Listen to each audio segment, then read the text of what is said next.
Mentalista. Me llamo Martín. Tengo 9 años y una cicatriz larga y rugosa en la cabeza. Mi memoria dañada viene de ahí, supongo. Mis padres evitan hablarme, lo que no me aporta certezas. Ni siquiera comprendo si quieren curarme o aplastarme el cráneo. Mi vida transcurre entre las paredes de esta casa. No puedo salir. Sé que no hemos vivido aquí siempre. No olvidé los olores. Esta casa huele a pintura abajo y a desodorante barato arriba. Lo curioso es que la otra olía a carne asada. Ninguna de las puertas tiene llave, a excepción del estudio de arriba, donde mi padre va todas las noches. Sé que olía a tabaco antes, pero ahora baja impregnado de alcohol. Mi madre no lo cuestiona. La comida que me preparan no tiene sabor. No como en la mesa con ellos. Pero me alimento bien, aunque soy más pequeño que otros niños de mi edad. Lo leí en uno de los libros de medicina de papá. Tengo un perro. Le falta una pata, pero igual corre. Mi madre no lo deja entrar a jugar conmigo. Siento que ella me vigila todo el tiempo, lo que me hace pensar que debo estar más enfermo de lo que creo. En mi casa no hay ninguna foto en las paredes, ni pinturas o adornos. Parece un sueño que se repite una y otra vez. La única diversión que encuentro es tratar de escuchar a mis padres conversar. Bajan la voz cuando me acerco. Sin embargo, su habitación no tiene cerradura. Una contradicción, supongo, como tantas otras. Si no soportan mi presencia, ¿por qué no voy a la escuela o a un instituto?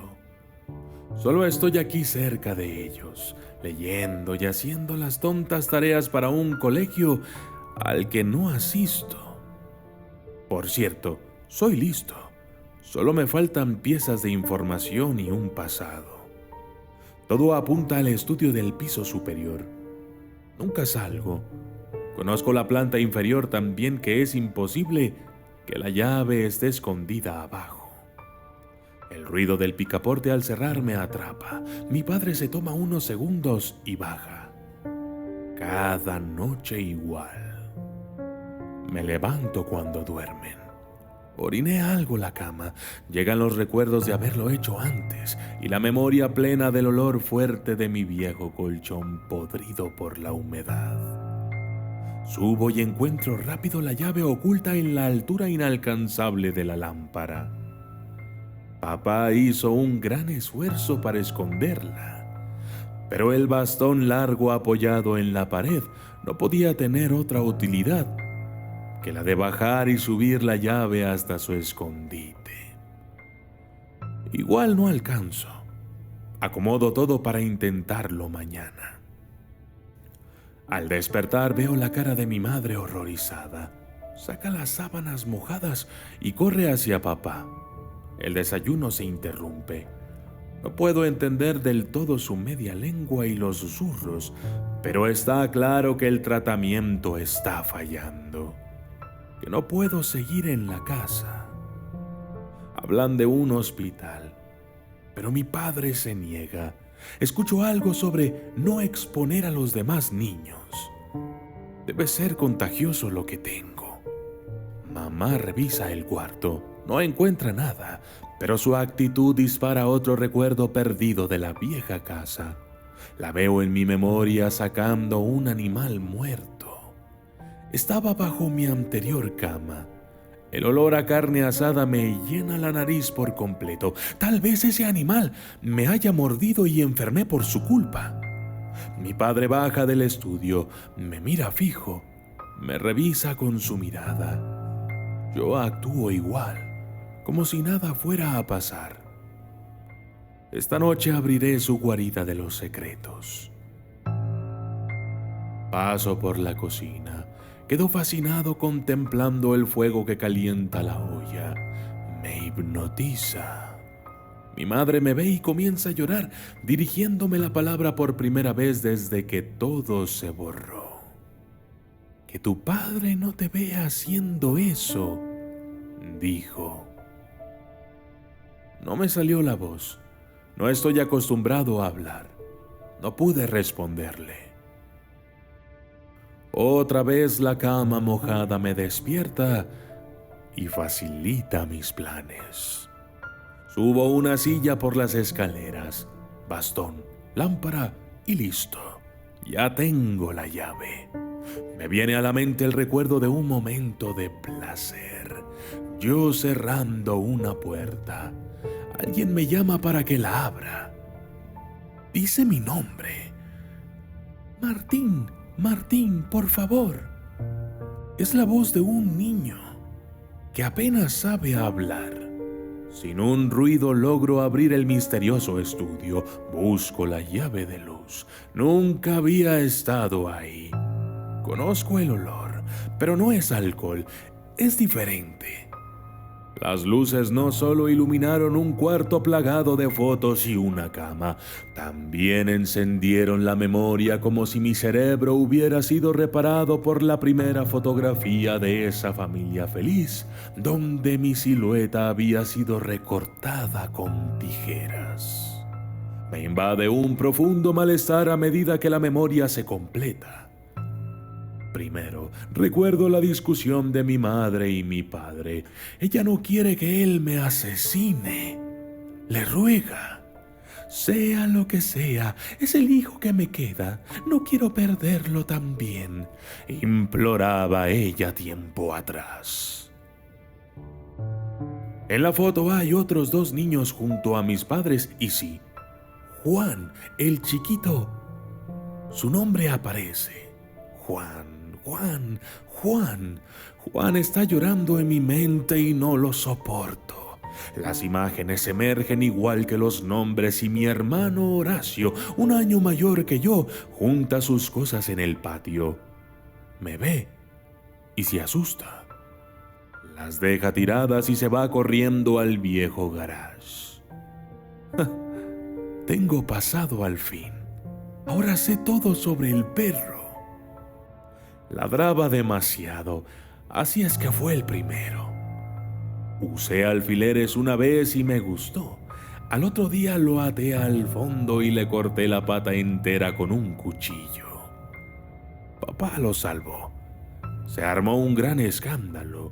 Mucho se habló sobre la culpa que debía tener. No comprendo la culpa. Ahora deseaba sentirla, entenderla. Me escapé de mi penitencia por lo del perro. Encontré a Horacio en el patio y lo alcancé en el garage. Usé un hierro pesado para molerle los huesos y un serrucho para separarle algunas partes. Papá guardaba ácidos también y me pareció interesante ver cómo le inflaban la piel. Fui a tomar algo de jugo adentro y escuché los gritos de mi padre. Sabía que el tiempo se agotaba. Mamá corrió al garage y se desmayó. Juan, en su camita de arriba, no paraba de llorar. Juan, lo recuerdo todo ahora. Qué molesto era su llanto. Lo llevé a la bañera, tiré toallas adentro y le prendí fuego. Cerré el baño con llave y quedó atrapado. Martín, por favor. Lo dijo 2 veces. Después de un rato, lo mojé para que se enfriara. El olor a carne asada, ahora lo entiendo. Nadie vino. Mi mamá continuaba desvanecida y mi padre partió con el auto rumbo al hospital donde trabaja, llevando lo que quedaba de Horacio. Escondí al pequeño carbonizado bajo mi cama. Mi madre despertó y comenzó a gritar su nombre. El olor debía ser tremendo porque fue directo al baño de arriba. Pasó a mi lado llorando. ¿Qué hiciste con Juan? Miré su cara desfigurarse cuando lo encontró, pero no lograba sentir más que bronca por haber sido golpeado y encerrado en la habitación. Mi padre llegó al otro día. Enterró a Juan él mismo. bajo una lluvia pesada. Ahora sí, ella quiere que yo viva. Él quiere matarme. Logran un acuerdo. Me van a sacar una parte del cerebro para que cambie. No veo otra salida, dice él. Solo así me dejará vivir. Mamá acepta. Parece mentira que el loco sea yo. Papá se embriagó y me arrastró hasta la mesa de la cocina. Recuerdo aquello bien. Me inyectó con violencia algo en el cuello. Fue ahí cuando se acabaron las memorias y mi olfato está saturado con el olor fuerte del estudio. Sobre la cama veo lo que creo es un peluche o una especie de muñeco. Cuando me acerco reconozco a Horacio. Sé que es él. Le queda un ojo que conserva la misma expresión de terror que la última vez. Me irrita eso. No puede hablar. Aprieto con fuerza el suero que lo alimenta. Hay dolor, pero no se mueve.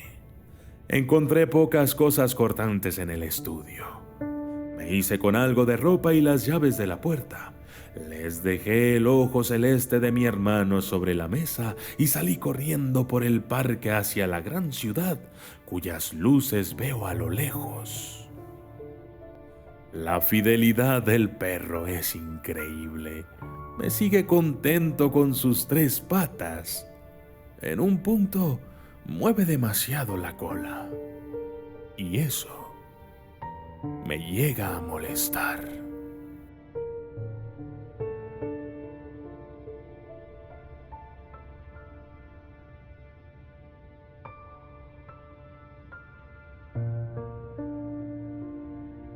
Y yo soy el documentalista. Y esto fue El Estudio por Maximiliano Jiménez. Gracias y hasta la próxima.